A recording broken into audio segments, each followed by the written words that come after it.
I said if he won the presidency, I'll leave Nigeria on exile. So let me clear that up. For him to have won, the people would have had to have voted for him. We didn't vote for him. He stole the presidency.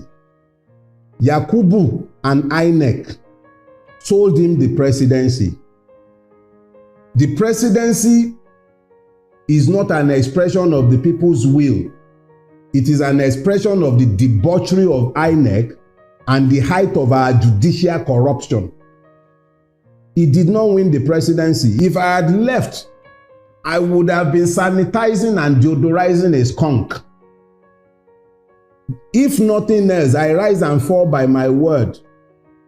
And when I said that I will live on exile if this man won, it was so that people will know that I do not believe Nigerians to be depraved enough to be possessed of the evil I came into power. And they did not.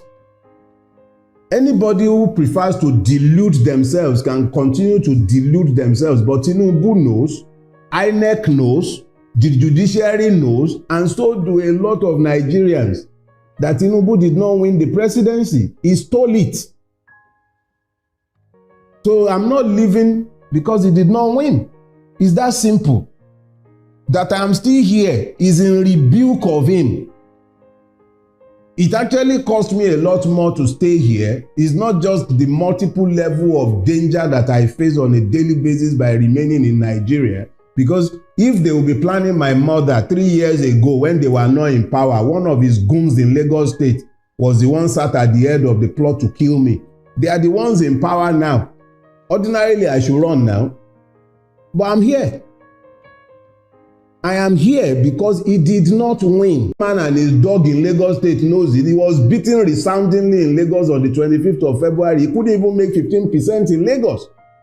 Segun Agbaje, the INEC commissioner in Lagos State, cannot produce the form EC8A for Lagos State up till today. I was the person who was charged by the Obi legal team to collect the election material from INEC.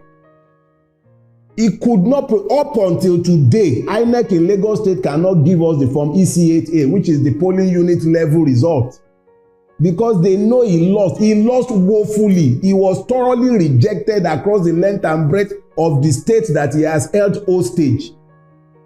For 24 years, as at that time, he lost. So how much more the other parts of Nigeria? Let them continue fooling themselves. He has snatched it, grabbed it, but he can't run with it. And that's why we are all in the mess that we are in today. So yeah, if he had won, I would have left. It wouldn't be because of him. It would be out of protest that I could be stuck with such evil people who would have found the grace to vote for somebody like him.